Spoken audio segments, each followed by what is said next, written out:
more through this than that. In other words, in the mid-tarsal, and he is, his navicular head is really dropped on that side. What I'm looking at too is his weight-bearing pattern. If he's carrying his weight, no, stay there. If he's carrying his weight forward, so I'm just bringing it forward a little bit, his toes are going to be digging into the ground. Bring your weight forward. Yeah, there. So it's going to be hard to lift the toes. If he's carrying his weight farther back, right, the toes are going to keep lifting to try and bring him forward, okay, in those kind of a component. I'm looking at this toe box and looking to see if he's got a very flattened, splayed foot. Does he have a second toe that's longer so he can have a Morton's neuroma or Morton's metatarsalgia? If he's a runner, he's got to get a shoe that's a half a size bigger that fits the second toe rather than the third toe. I'm going to get him to cross his legs. Let's see functionally if he can do that. All right, and go the other way. Yep, and come on back. Okay, I'm going to get him to go up on his toes. Stay up on my toes? Stay up on your toes. Okay, so I'm looking at this. Come on back down. Now, he's going up on his toes. Okay, he's not going as high on the left, yeah? You see that? And one of the things that's happening, I can see the whole foot is not coming up, but it could be his first MTP. Also, he's got a lot less extension on this one than this one, okay? So it could be through the midfoot. Turn around. Let's see, do that from the back. Up on your toes. Parallel. Yep. Look, here, I can give you my hand. Now he's working harder. Now it's higher. Okay, so come on back. Now, when he goes up on his toes again, do it again. Okay, I'm looking to see, does it look like he's got full inversion of the subtalar or not? Okay, come on back. Okay, turn and face me. So we're going to redo that one. Go up on your toes. Because you looked like you were... All right, he's still not quite, he's coming up higher, but he's still not quite going fully through that toe. Okay, or through this midfoot. Yeah, I can fit more of my weight through the second, third, and fourth. Yeah, and down. Okay. Then I want you to turn around, and I want you to squat to the ground. Just normal squat, right down, if a patient will allow it. Let your heels come off if they have to. Yeah, so first of all, I want to see, can he go into a squat? Okay, you go back up. Then I'm going to put him feet parallel, and I'm going to have him squat again, and let your heels come off when they have to. Keep them down as long as you can, but let them come off when they have to. I want your butt to come right down to the floor. So, okay. So the left foot is coming off first, all right? So that means that either the hip can't flex, the knee can't flex, or the foot can't go into a dorsiflexion pattern. Something is limiting that on that side. Come on back up. And the other thing I can do is, stay there, we're going to do a third one. You said that because his left foot moved first.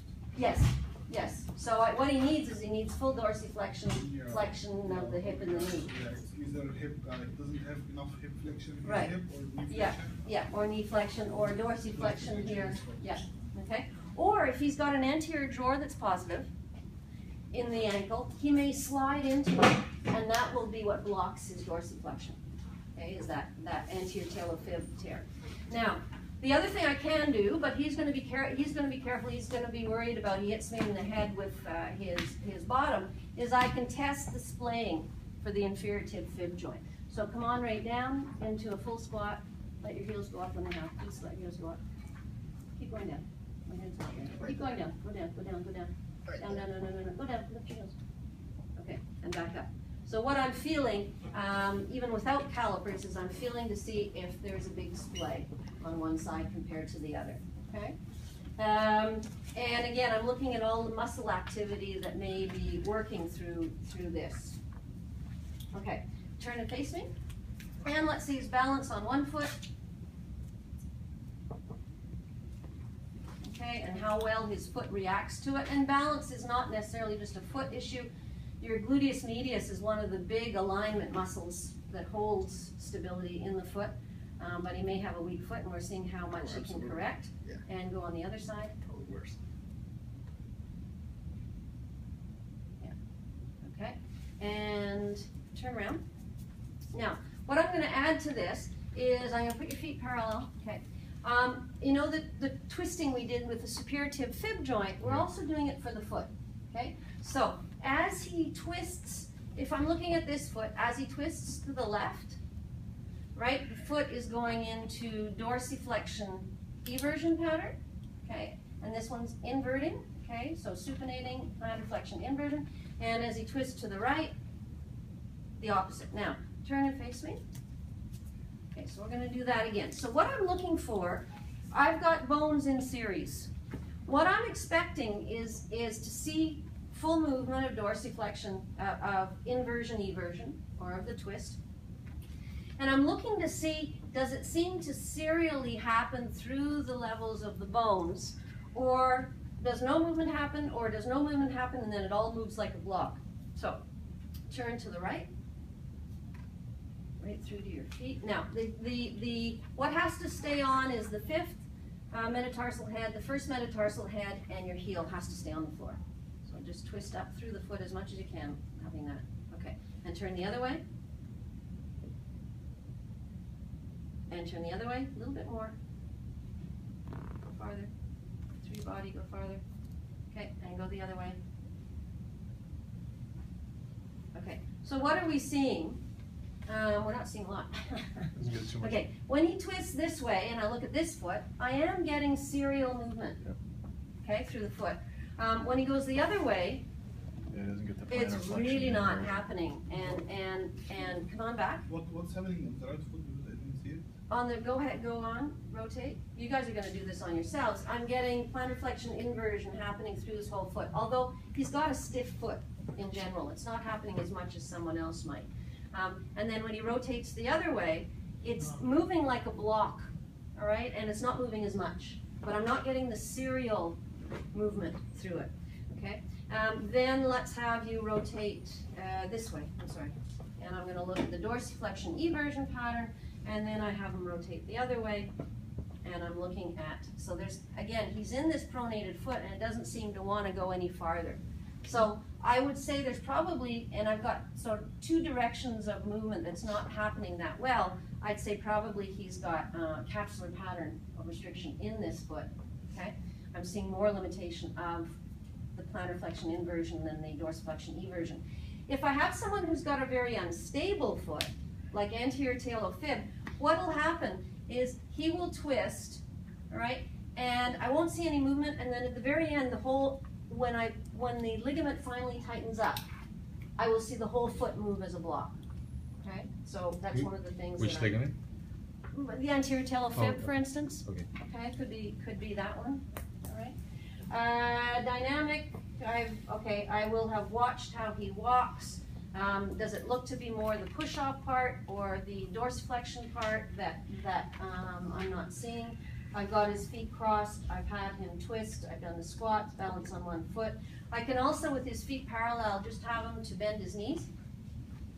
And just see, for sort of future reference, does he look like he's going to, you know, at some point, let me exaggerate this, if this knee falls in, all right, is he going to get patellofemoral malalignment issues, all right? So when we do the knee this morning, we'll look at that. But when he bends, the middle of the kneecap should go over the second toe. That's the alignment I want, okay? And so if it's going inside it, and so let's exaggerate it, it could be from a really flattened foot. But what I'm doing is I'm really stressing all the tissue on the medial side through here, okay? And so it can be, rather than a chondromalacia, it could be a malalignment problem that the person gets, all right? And the other thing I can do standing is I can have him do his plantar flexion, just give me forearms. And when someone does this, I like to take their forearms. I don't want them holding on to a table because I can't see how much weight they're putting on. So I'm looking at him doing 10 reps. So I'll take his forearms, no, 1 foot at a time, up on the toes. Yeah, so can he go up 10 times, okay? And the other side. Now, what I'm looking at is strength for that, okay? I've got a man in the clinic right now who came in, older gentleman who has a lot of stenosis in his back, And for me, that was a sort of a back issue, something he didn't know he had. He says, my toes won't lift me. And I'm thinking, okay, odd, weird, right? Ask him to do this, he can't do it. He can't go up on 2 and control the down on 1 either, okay? And so he's got, apart from that, well, he's got an S1 myotone weakness, okay? I've had someone else, a man who, he was an architect, he went out drinking with his buddies, his wife wasn't home, he forgot his key, he kicked in the basement window, tore through his Achilles tendon, didn't do anything about it. I saw him 3 months later, right? And absolutely, you know, couldn't go through this. The only thing that, one of the tests that we do for that is when you have someone like this, and you squeeze, all right, and you should get immediate movement of the foot. Well, he didn't get immediate movement, but at the very, very end, there was a little bit of movement, which meant there was some scarring possibly. But this was 3 months later. So. But it's also when he told his wife 3 months later. Okay, so that's the standing. Then I'm going to have you sitting. Okay. Yeah. Now, what I can do with sitting, and I don't have this in here, but I will add it quickly, is I can do a swing test. All right. So for that talocrural dorsiflexion, I can just put my fingers on the front and do a swing test and just see if I can get him to that end range of dorsiflexion. Okay, or does it seem to be blocked? All right. Then what I'm going to do is I'm going to have him lie on his back. You feel that block, or you were able to reach the full? I was able to reach the full. Yeah. Okay. Then on his back, I'm looking for, again, observation. Is there any bruising? If I've got a grade 2 tear of something, there will be bruising. Okay. If I've got a grade 1 tear, there will not be. But if I've got a grade 2 tear, I'm expecting to have, if I've got bruising, I'm expecting to have a grade 2 tear of something, okay? So I'm looking for scars, I'm looking for anomalies, something that, you know, again, that doesn't fit in. If I've got someone coming in with the foot problem, I want to see all their shoes. I want to see the wear of their shoes, I want to see what kind of shoes they wear. As I said, this woman with this plantar fasciitis who came in the first day with 4-inch shoes, heels, right? I said, did you bring in your running shoes, your other shoes? No. And, you know, next time she came in with a flat shoe with a heel lift in it. I said, well, that's no good either. You know, I'd already told her what to do, and she's a judge and had to be in proper shoe wear. And I said, well, you gotta go and buy some more. All right. So I do need to see their wear and tear and what kind of shoes they wear. Then I'm looking for any swelling. Okay. So I'm looking around. We may move over closer to the window so you guys can see. Are you guys good here? Yeah, or? we're good. You are good? Okay. So I'm looking to see if there's any swelling or anything. Oh, wow. Okay, and where the swelling is. Remember that swelling and bruising will drop down with gravity, right? So it can be something that's higher. All right, so then I get him to active movement. So I want him to dorsiflex, and I'm just overpressing it a little bit to see what it looks like, and then I get him to plantar flex. Okay, then I get him to turn his feet in, and then I get him to turn his feet out. So we've got restriction there. Turn your feet in. He's got restriction there. Okay, point. Okay, he's actually going through the front of this foot better than I thought he would. Okay, and lift up. This one, yeah, this is restricted. And then I will get him to bend his knees. Heels have to be the same height and lift up, all right? So this takes out the gastroc as an end, okay? And so I see what the end is of a full extension. One of the other things that we can measure, okay, but it's going to be, if it's, we can measure for dorsiflexion, but it's going to be more also soleus rather than a gastroc stretch, is one of the things that we do in the clinic is measure getting the knee, how far back they can go, and bend the knee, all right? So I will measure this distance compared to the other foot. So if I'm working on someone who's got, you know, post-surgery and stuff, and it's really dorsiflexion, you know, originally they might not even be able to do this, It might be that I'm measuring the distance between here and here.